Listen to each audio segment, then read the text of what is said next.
Casey Waldron with Fox Sports Next PonyStampede here talking with Coach Jason Enloe about his recent appointment as SMU's new men's head golf coach and about SMU's top golfer Bryson DeChambeau, who is this week in Japan representing the United States at the World Amateur Team Championships. First off, congratulations. After 3 seasons with the team as an assistant coach, you're about to kick off your first season as the head coach. Tell us a little bit about your background and what the golfers can expect from you as a head coach. Well, the kids all know me since I've been here for the 3 years, but my background is a playing background. I played professionally on the nationwide tour for 8 years, from 2003 to 2011. Had a decent professional career, had a couple wins that were obviously the highlight of my career, and before that I played college golf at SMU. So this position and this school and the job that I'm doing here means probably a little bit more to me than someone that doesn't coach at their alma mater. So It's pretty special to be back here and to be coaching where I went to college. With Coach Gregory's unexpected resignation, how's the transition been for you and the golfers since you abruptly had to take over? It was a little bit difficult at first. We were all, obviously saddened. Josh and I were on the same team here at SMU, so we were college teammates. He's also an alum.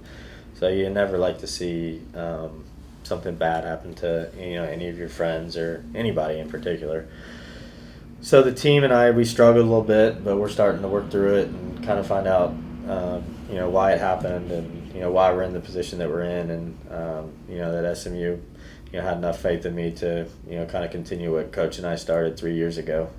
So I think we're pretty close to figuring things out, and we're anxious to get the season started this week as we leave Friday for our first tournament. Would you say it has brought you closer together almost as a team? So far, yeah. Yeah. Cool. So far it has, and some time under our belt we'll obviously tell more, but we're all pretty excited to get started.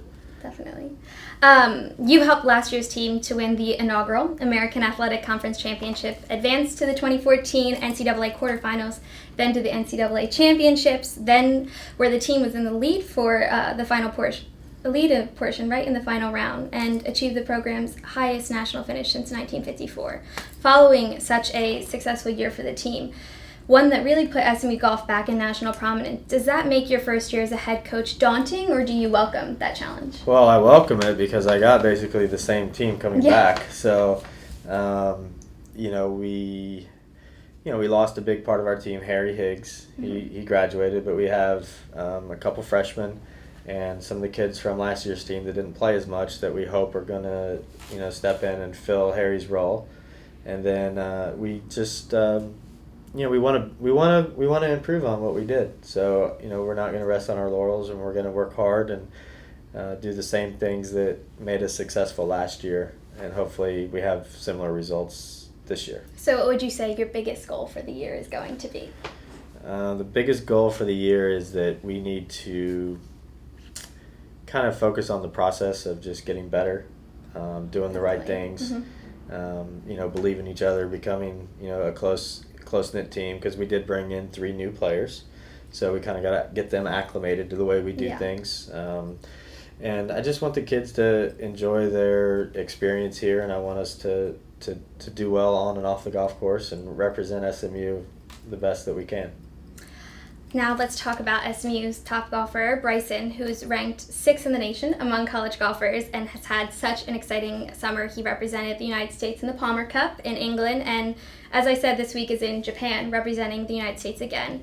The World Amateur Team is such a huge honor for him and SMU Golf, with only 3 of the nation's top national golfers really being selected, and previous U.S. members, including such greats like Jack Nicklaus, Curtis Strange, Phil Mickelson, Tiger Woods, Ricky Fowler, among others, and I saw you yourself was on the team. And Bryson had admitted in an interview I saw that he was elated but somewhat surprised by his selection, being that at the time there was about 7 to 10 higher-ranked U.S. Amateur golfers that could have been selected ahead of him, but the selection committee really stressed that their choices were based on achievements off the course as well as on the course. Can you tell us a little bit about Bryson's achievements off the course that you think really pushed him up there for that bid?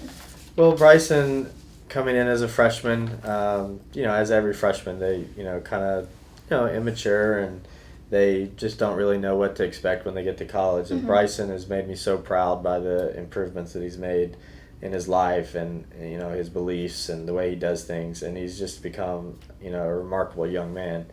And he's made a great impression on a lot of people, and he's starting to make that impression on his team members, which is great for a coach, because if you're if your best player is also your team leader, you have two in one. And he has been he's been mentoring these young kids, and he works hard, so the other kids want to work harder, and which makes them better. So he's come a long way in his first 2 years, and I'm really proud of him, and being able to be here from the start, to see how much he's transformed himself into a good kid, and just he's a phenomenal talent. He's a great golfer, and I think he'll represent our country many more times as a professional as well. So it's pretty exciting.